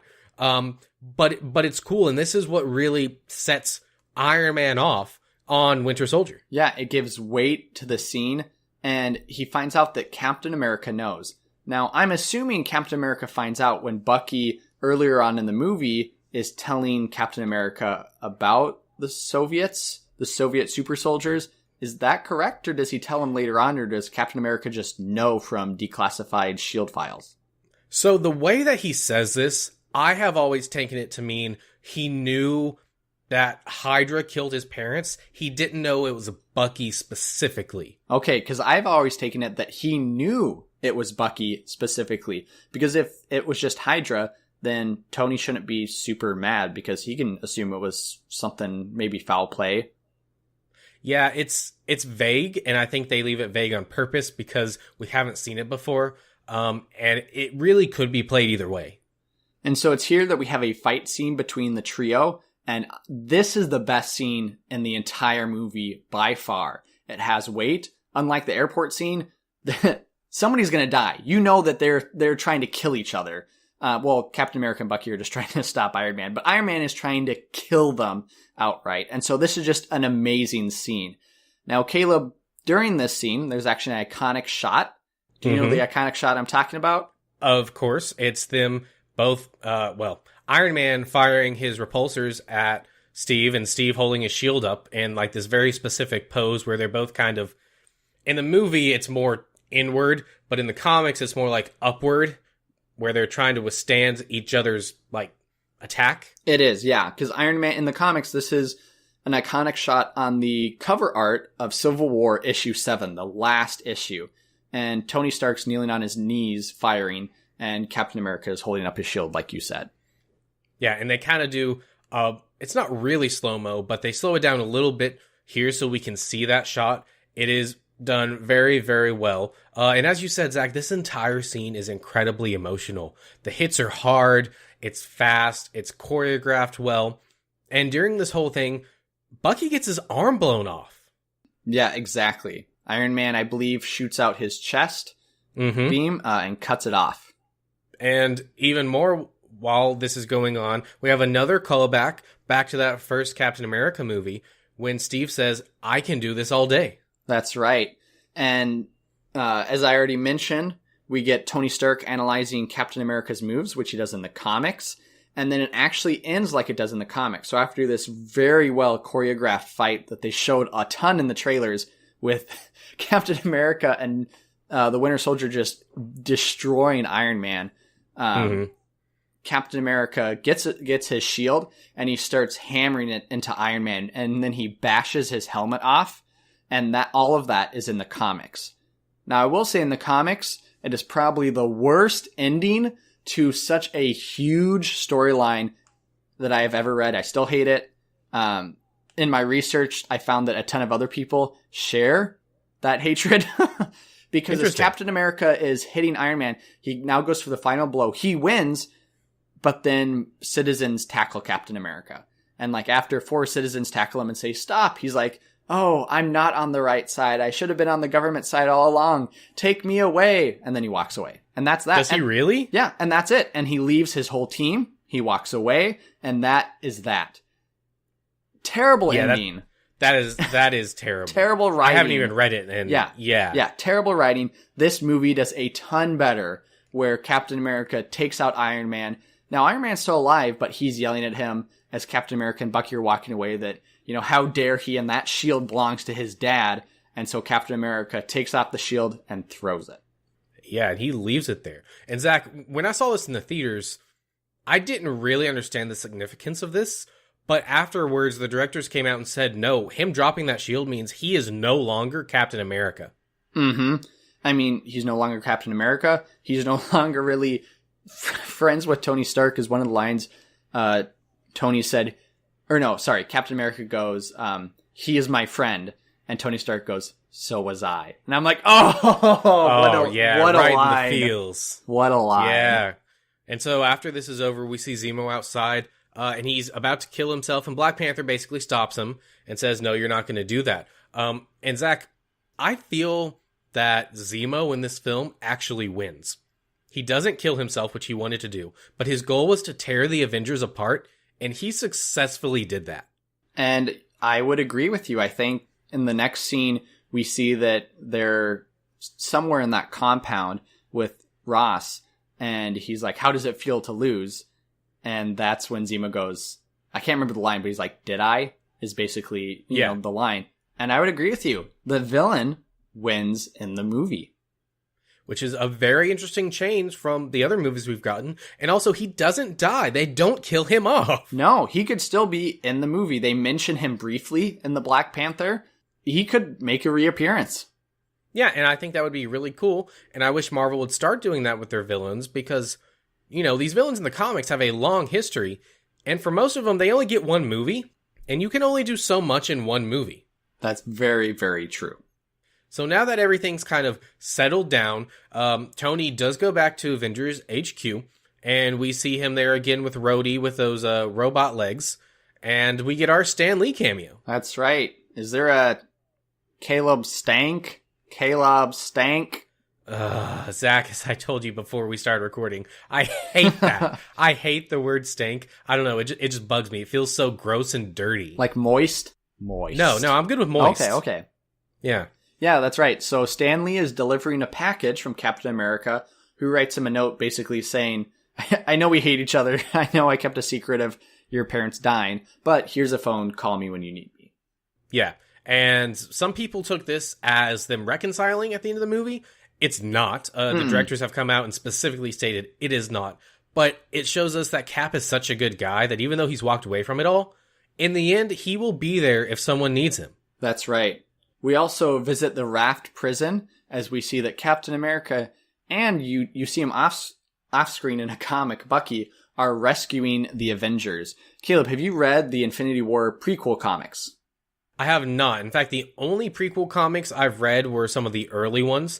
For those of you guys that don't know, Marvel, I'm not sure if they did it with the first two, but since Iron Man 2 at least, they've published these prelude comics. They're usually 2 issues, and they show things that happen before that specific movie. So spoiler alert, I am going to talk about the first comic. You can cover your ears if you want. Wait a minute. Do I want to cover my ears? No, I mean, so the comic so you have been warned. The comic doesn't share a ton more information. It recaps basically everything, the movie. But what it does share is that after Captain America breaks all his Avengers out, Clint goes home. Lang goes home. So Clint is kind of retired again. And then we see the Scarlet Witch with Vision, who is now... They're both walking through a street because Vision has now transformed himself into a human, which we've seen in the Infinity War trailers. We also get a brief clip where we see Widow, Captain America, and Falcon, who are apprehending just some random terrorists. But it's here that we see that the Widow has changed her hair. that Captain America has his beard and that Falcon also has kind of a new suit as well. Okay, and that's part of the reason I haven't read those prelude books anymore, because typically they don't add very much. It's a lot of stuff like that, and they're largely unnecessary. It's unnecessary but interesting information. And after we see Captain America in the prison, roll credits. And actually after this first initial credits, we get the title again, but this time it's different than all the marketing. The title is closer to the comic book title, where it's this gravel and it's kind of broken. Civil War's broken into the gravel. Yeah, and it kind of shatters as it goes into the rest of the credits. Yeah, amazing. But we do get our first in-credit scene here in the middle, where we see that Bucky is in Wakanda. That's right. A very different Wakanda. We're missing a few key people that we see later on, but T'Challa is helping him out. Yeah, basically he's decided that because he can't control himself because of those keywords, he doesn't want to be in the world because he can be a threat. So he still has his arm lost. He's got this little bandage thing over it, and they put him in cryosleep. And we do get a small shot of Wakanda, which is a little bit different Wakanda than we get in the movie, but I don't think it really matters that much. Yeah, it's not so much Wakanda as it is the forest and then one of those panther statues. Correct. And our end credit scene we get is we see Spider-Man, who was beat up by a guy named Steve from Brooklyn. Yeah, he's trying to make things up with Aunt May so that she doesn't find out what happened. But he's got this hologram thing on his wrist. Now, Zach, this is a reference to the comics. Spider-Man used to have this light on his belt that he would like shine on villains before he went after them. And it was basically his face. He doesn't use it anymore, at least not often. And this doesn't really make a lot of sense because I don't think that this comes back in Homecoming. So it's pretty much that they wanted to put a Spider-Man thing here at the end, but they didn't really have anything to put here. But it hypes you up. Yeah. It just doesn't pay off later is all I'm saying. So a very thrilling movie in Captain America Civil War. So with that host of heroes, Caleb, how did this movie do critically and how did it do commercially? Well, Zach, this movie was released May 6th of 2016 with a budget of $250 million. Now, its worldwide gross was $1,153 million. Zach, that is very, very good. That is, let's see, that's the fourth Marvel movie to break $1 billion. Wow. And it is in the top percentage of grossing and earnings for any Marvel film.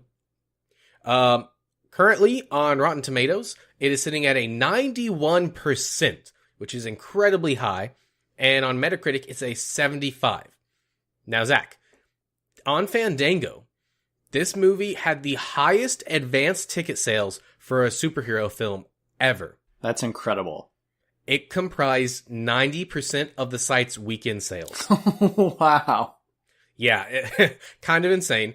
It was also nominated for 44 awards, a step up from Ant-Man, which was like 10 or something. Yeah. And it won 5 of them. 4 days after the release, it outgrossed Winter Soldier. That is incredible. Yeah, it became the highest grossing film of 2016 and the 4th highest grossing superhero film of all time. So this movie did extremely well for itself and arguably the best Avengers movie, or I guess it wasn't an Avengers movie, but best Captain America movie, best Avengers movie, best MCU movie. Are you asking my opinion? I'm asking commercially and critically to date. Commercially and critically, it was not the best. Let's see, Avengers Age of Ultron did higher, as well as the first Avengers, and even Iron Man 3 did higher, but this was definitely a new high for the Captain America franchise. Winter Soldier did $714 million, so this did much higher than that. Yeah, so talking about the legacy, I just mentioned this was an Avengers film. It's not. It's Captain America Civil War, so it's the third installment of Captain America. But I would say in the eyes of most, it is a third Avengers. Maybe to the eyes of everybody but Marvel itself. Right. And that was actually one of the concerns going into this movie was, is this just going to be another Avengers film? Is Captain America going to get sidelined? And he's not. And this is kind of a step up. And this starts something that Marvel does in Phase 3, Zach, is they really lean into crossovers and team-up movies, where here we get all these other characters in here. We get Thor with Hulk in it. And, of course, we're going to get Infinity War with the rest of them. And Guardians is an ensemble film. Spider-Man Homecoming has Iron Man in it. So this is something that they really lean into. And I love this because it's just like the comics. You know, anyone can show up at any time. In the comic world, as we stated, this Civil War comic obviously made crossover events in Marvel kind of the norm. Yes, which obnoxiously. Which I think has a lot of downside. I think they do it too often just for monetary gain. But I believe it's, so after this movie, a little after this movie, they did release Civil War 2, after the success of Captain America Civil War. I didn't really read it. It didn't get good reviews at all. But it does center around Captain Marvel, who we will be seeing in the MCU a little later. Yes, and I think it started out okay. People were surprised, and then it quickly devolved, which is a shame for a follow-up. This was also Marvel's longest film to date, Zach, at 2 hours and 27 minutes. And I did look up how long each superhero appeared. I will not read that off because we don't want to be here for the next hour. But unsurprisingly, Captain America has the most screen time. Sure, and that makes sense. And so, for the legacy of this film in other ways, it was the first introduction of Spider-Man and Black Panther, as we've already talked about, which was a massive, massive deal. Mm-hmm. First appearance of Giant Man as well, not even in his own movie. It shattered our heroes, which I hadn't actually thought about. We still have no idea how that's played out. Yep. Through all of Phase 3, because all of Phase 3 has been either a new movie with new characters or a continuation of something else like Guardians that's not even connected to it. So this has been a long time coming. But probably most importantly, this film set up the Russo Brothers for Infinity War. And I am excited for Infinity War after watching how well they handled both The Winter Soldier and Civil War. I think that the trajectory of their films in this franchise is exactly what you need to pull off Infinity War, right? You bring them in, they do something different that's really good, so you give them more characters to play with in the sequel.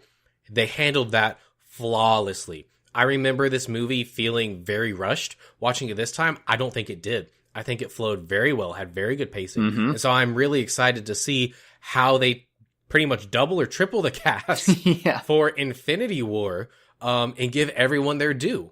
Yeah, I'm really excited for the brothers to give it their all. Again. All right, Zach. Are you Team Iron Man or Team Cap? So I would say I am Team Captain America. Reading the comics, I fell into that team. I couldn't see how anybody else could fall into Team Iron Man. My brother, well, your cousin, Blaine, he actually is Team Iron Man, so you'll have to give him some crap about that. But same in the movie, I think the movie is written in such a way that you don't have to vilify Iron Man, but I think it would be hard to see him as a protagonist in this movie. And so I definitely agreed with Captain America. I do not think there should be any type of registration for superheroes in the comics, as well as here, any type of accords with a UN. How about yourself? Oh, well, Zach, Oh, no. I am in the middle, actually. Okay. I've gotten this question a lot. I am neither Team Iron Man nor Team Cap. I am Team Black Widow. I play both sides. Yeah, classic. I think Cap is right. I think ultimately Iron Man is trying to do something right, and he's got some good points. There probably should be oversight. Unfortunately, in the world we live in, that oversight wouldn't be sufficient, right? And so both of them have compelling arguments, and I think that's part of why this movie works so well, is it's not straight up Iron Man being a villain. It's two guys that just disagree with each other. And actually, I would have to take back some of what I said, because Caleb, I do agree with you. I think some oversight would have been okay. In the comics, it would have been okay if during that 50-state initiative, they made some type of registration, but you didn't have to reveal your secret identity. Maybe you just revealed that you were a superhero. And it's through that you got some standardized training, and that, that was, and then they had you on a registered list so they knew who you were. But that, not right. your maybe identity, but they knew that you were a superhero registered on their list. Right. And I think that's a happy balance. All right, Caleb, time for our rankings. Where do you put this in your lineup of MCU movies? In 2 minutes or less. I'll try my best. So, Zach, as I mentioned, I did not remember how emotional this film is. It is packed with emotion all the way through, especially at the end fight scene, especially at Peggy's funeral. Very, very emotional, and it really brings a lot of storylines together. The ending for this movie is a massive cliffhanger. We've split up the Avengers. What happens? We've waited 2 years. We still don't know. We're about to find out in Infinity War just next month. This has amazing, comic-accurate fights. This airport scene is great. Zach, this is only the second time I've ever seen this movie. But I once put on this movie just to watch the airport fight scene.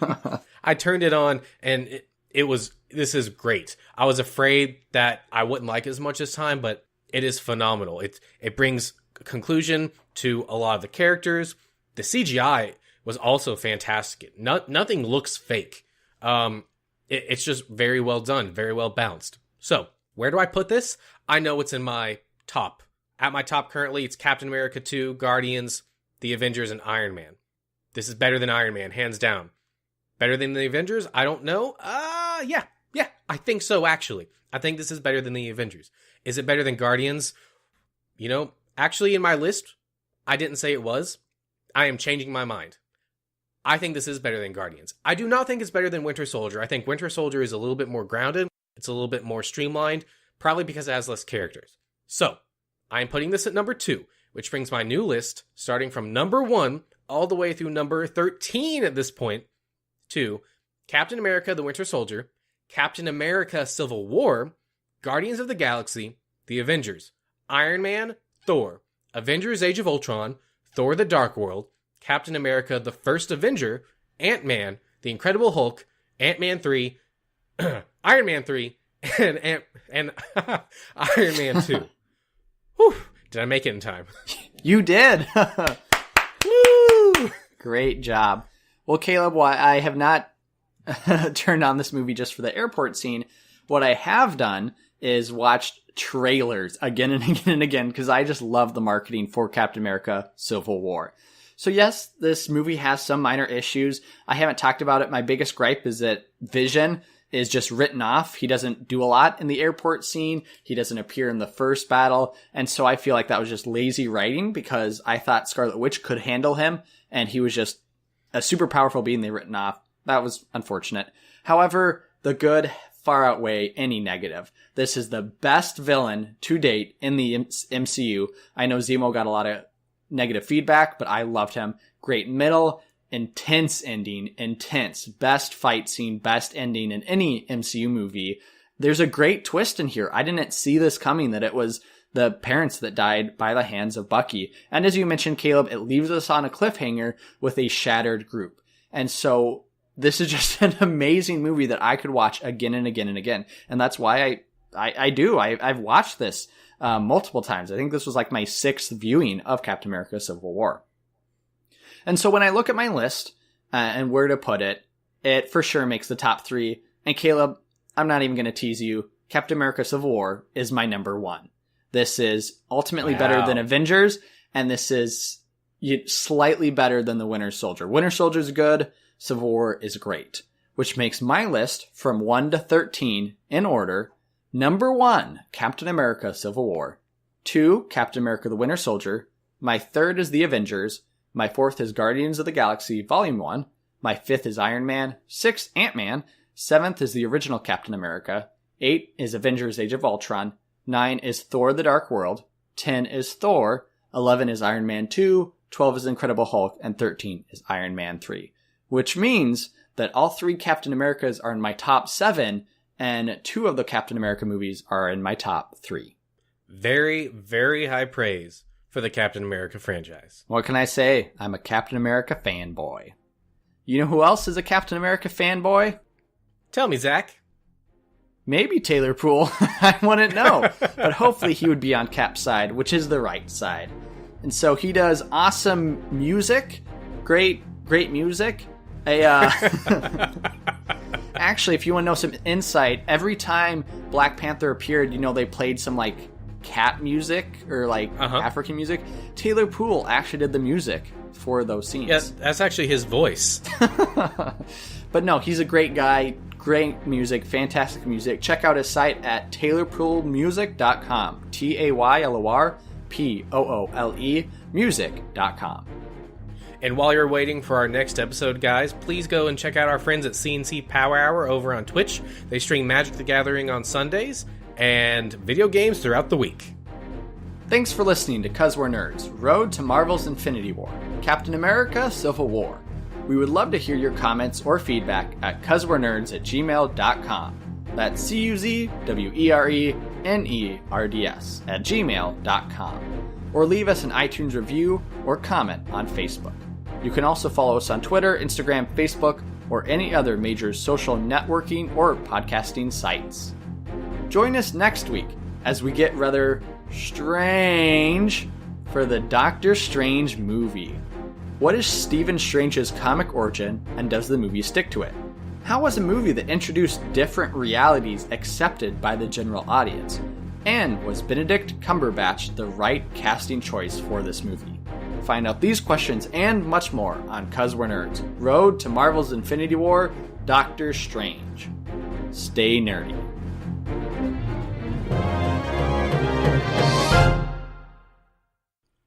Political pressure mounts. Nope. Political pressure doesn't mount? Vegan pressure mounts. The vegans are after us. Vegetarians. Vegans. No. Okay.